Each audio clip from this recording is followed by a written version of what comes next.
جتنا ہو سکے ان کی ضرور مدد کرنے کی کوشش کریں، کیونکہ یہ معاشرے کا سب سے کمزور ترین طبقہ ہے، سب سے کمزور ہے اب یہ، ان کے گھر کا ایک سہارا ٹوٹ گیا، وہ سب سے بڑا سہارا جو تھا وہی ٹوٹ گیا، تو اب ہماری ذمہ داری ہے مدد کرنے کے تعلق سے۔ اللہ کے رسول صلی اللہ علیہ وسلم نے فرمایا، صحیح بخاری کی روایت ہے، بیوہ اور مسکین کے کام آنے والا ایسا ہے جیسے اللہ کے راستے میں جہاد کرنے والا، بلکہ اس کے بعد حدیث کے الفاظ یوں ہے، یا اس کی طرح ہے جو رات بھر عبادت اور دن کو روزہ رکھنے والا ہے۔ صحیح بخاری کی صحیح حدیث۔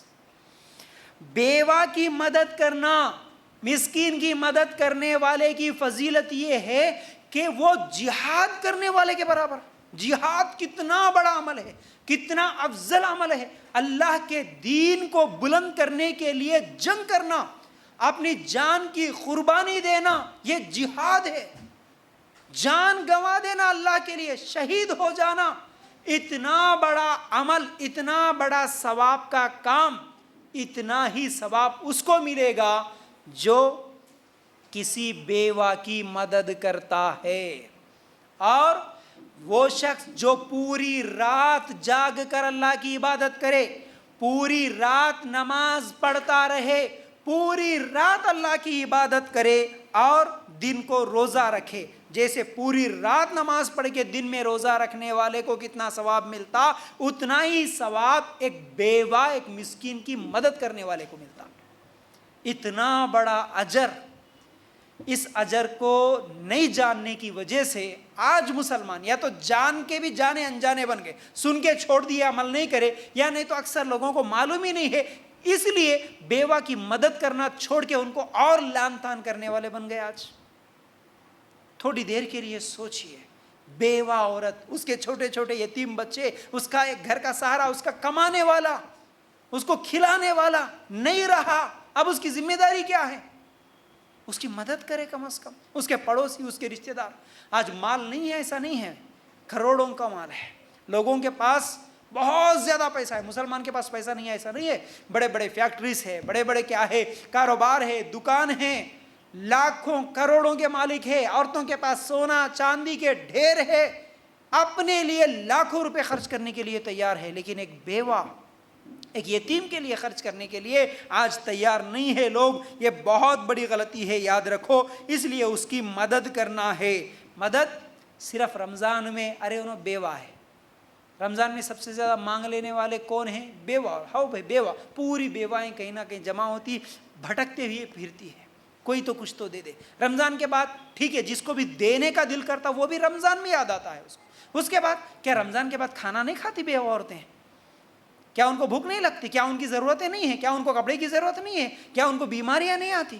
کیوں خیال نہیں رکھتے؟ آپ کے اپنے رشتہ داروں میں کم از کم، آپ کے اپنے رشتہ داروں میں کتنی ایسی بیوہ عورتیں ہوں گے؟ ہر رشتہ دار اپنے ساتھ اگر اپنے رشتہ داروں میں بھی اگر غور و فکر کرتا، اپنے اڑوس پڑوس میں اگر غور و فکر کرتا کہ اس بیچاری کیا کھا رہی ہوگی، کیا کھلا رہی ہوگی اپنے بچوں کو، کیا پہنا رہی ہوگی، کیا پہن رہی ہوگی، اس کی بھی کچھ ضرورتیں ہیں، اس کو کم از کم ہر مہینہ ایک راشن کی ذمہ داری کوئی لے لے۔ میں ہمیشہ کہتا ہوں، کوئی مانگنے کے لیے آئے تو آپ کا 50 روپے، 10 روپے، 100 روپے دے دینا بڑی بات نہیں ہوتی، یاد رکھو۔ اگر آپ کسی کو یہ بھروسہ دلائے کہ دیکھو میری بہن، میرے سے جتنا ہو سکے آپ کی راشن کا انتظام میں کروں گا، ہر مہینہ 500 کا کیوں نہیں ہوتا، کم از کم کی بات بول رہا ہوں، 500 کوئی بڑی بات نہیں ہوتی۔ آپ لوگ اگر سوچیں گے تو آپ کے ہاتھوں سے ایسے کتنے 500 کے نوٹ نکلتے ہوں گے جو آپ کے گھر کے خرچوں کے لیے 500 کی کوئی قیمت رہی؟ چھوٹے چھوٹے بچے، خالی 7-8 سال کے بچے جیب میں 500 کی نوٹ لے کے نکل رہے ہیں خرچ کرنے کے لیے۔ بیکری میں چلے گئے تو 500 کے نوٹ لے کے آ رہا ہوں، انہیں 6-7 سال کا بچہ 500 روپے دے کے بھیج رہے۔ آپ اپنے بچوں کو بیکری میں بھیج کے ایک مرتبہ صرف 500 روپے کا خرچہ کرا دیتے، ایک مہینے کا راشن 500 میں کتنا آتا؟ کم از کم ہر مہینہ ایک بیوہ کو بھیج دیتے۔ کیوں مدد نہیں کرتا ہوں معاشرہ؟ کیوں ان کو مجبور کرے اس طرح روڈ پہ بھیک مانگنے کے لیے مجبور؟ کون کرے اس کو؟ کون کرے؟ مسلمان ہی کر دیا نا۔ حالانکہ اسلام تو اس کو حقوق دیا تھا، اصل میں عورت کو کمانا، باہر جانا، بھیک مانگنا، عورت کو محنت کر کے بچوں کو پالنا، یہ اسلامی طریقہ نہیں ہے، یاد رکھو۔ اسلام میں عورت کو ایک مقام دیا، ایک عزت دیا، کمانے کی ذمہ داری نہیں. پہلے شادی سے پہلے باپ کمائے گا، کھلائے گا اس کو گھر بٹھا کے، اس کی ذمہ داریاں، اس کی ضرورتیں پوری کرے گا باپ. ٹھیک ہے، اب شادی ہو گئی تو شادی کے بعد شوہر کی ذمہ داری رہتی کہ وہ کمائے گا، وہ کھلائے گا، وہ کپڑا لائے گا، اس کی ذمہ داری ہے. اس کے بعد بیٹے، اگر بوڑھی ہو گئی، بیٹے جوان ہو گئے تو بیٹے اس کی ذمہ داری سنبھالیں گے.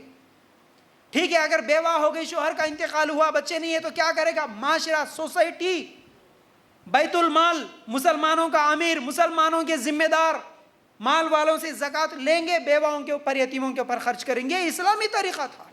اس کو بھیک مانگتے ہوئے ہوٹلوں، نکڑوں، چورستوں کے اوپر چھوڑنا یہ اسلام نہیں سکھایا. یہ اسلامی طریقہ ہوتا ہی نہیں ہے. لیکن کیا کرے بیچاری، جب اس کو دینے والا نہیں ہے تو وہ کیا کریے؟ مجبوراً بھیک مانگتے پھر رہی ہے وہ. تو آج خاص طور سے یہ میرا میسج صرف مالداروں سے نہیں، مالداروں سے بھی ہے. لیکن جو اپنے آپ کو سمجھتے ہیں نا کہ نہیں جی ہمارے پاس تو نہیں ہے نا، ہم مالدار نہیں ہے نا. کیوں نہیں ہے؟ اللہ تعالیٰ نے جو کچھ دیا وہ الحمدللہ بہت ہے آپ کے پاس. کسی ایک بیوہ کو ایک 500 روپے خرچ کرنے سے آپ فقیر نہیں بنتے. آپ کے گاڑی کا ایک ٹائم کی گاڑی کا پیٹرول کا خرچہ نہیں ہوتا اس کے راشن خریدنے کے لیے. آپ کے ایک مرتبہ خالی بیکری جانے کا خرچہ نہیں ہوتا. آپ سوچیں گے نا، آپ کا ایک چھوٹا سا، ایک معمولی سا خرچہ ہے، ایک 500 ایک 1000 کا ہی خرچہ. رمضان کا مہینہ آتا ہے، آپ کے گھر میں کبھی فنکشنز ہوتے ہیں، آپ کے گھر میں کبھی شادیاں ہوتی ہیں، رشتہ داروں میں شادیاں ہوتی ہیں. آپ کیا کرتے ہیں؟ کسی بھی رشتہ دار کی شادی ہو، آپ فوراً جاتے ہیں شاپنگ مال سے، آپ اپنے لیے نئے کپڑے لیتے ہیں، اپنے لیے چپل جوتے خریدتے ہیں.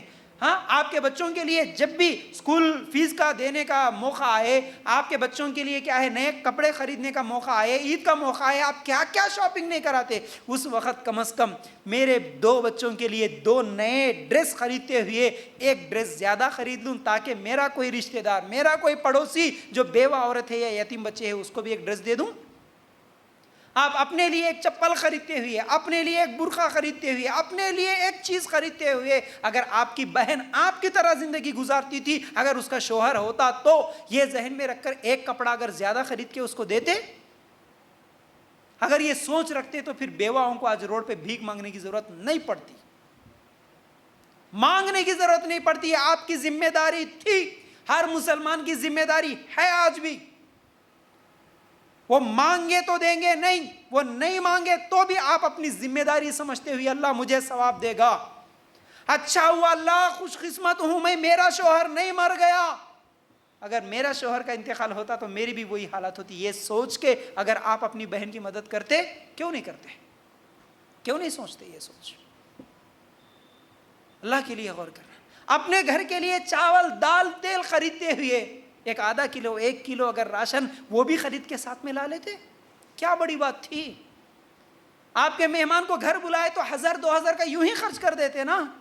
تو کم از کم میرے گھر میں ایک مہمان کا خرچہ ہے، اگر اتنا ہی خرید کے اگر ہر مہینہ میں کسی کا انتظام کروں. اس طرح ایک مسلمان اگر ایک بیوہ کا اگر انتظام کر دے، اتنے تو ہے بھی نہیں حالانکہ، لیکن ہر مسلمان کی اگر یہ سوچ ہو تو ہمارے معاشرے میں ان بیواؤں کو اس طرح مشکل پریشانی اٹھانے کی ضرورت نہیں پڑتی. یاد رکھو، ہزاروں اڑا دے رہے اپنے نام، اپنی ناک اونچی کرنے کے لیے، لاکھوں اڑا دے رہے شادیوں میں، لاکھوں اڑا دے رہے شادیوں میں دکھانے کے لیے ہمارے بہت رشتہ دار ہیں، ہمارے بہت سہیلیاں ہیں، ہمارے بہت فرینڈس ہیں، ان کو نہیں بلائے تو کیسا شادی میں 40-50 لاکھ چلے گئے، کوئی بات نہیں. 50-50 ہزار 1 لاکھ کا فنکشن ہال بک کریں گے، کوئی بات نہیں، ہماری ناک اونچی رہے. بچا ہوا باسی پھینکنے کی چیزیں لے کے جا کے تم بیواؤں کو دیتے. یہ اسلامی طریقہ ہے، یہ مسلمان کے اخلاق ہے، یہ سکھا کے گئے ہمارے نبی صلی اللہ علیہ وسلم. یاد رکھو، بیوہ کی مدد کرنا. اتنی مثالیں دینے کے بعد میں آپ لوگوں کو بس یہی سمجھانا چاہتا ہوں، جتنے بھی مسلمان اس بات کو سن رہے، کوئی بڑی بات نہیں ہوتی. اگر ہم ارادہ کر لیں، کوئی 500,000 بھی اگر دے دے تو اس کے مال میں کچھ بھی کمی نہیں ہوگی انشاءاللہ. یاد رکھو، اس طرح ہم بیواؤں کی مدد کرنے والے بنے.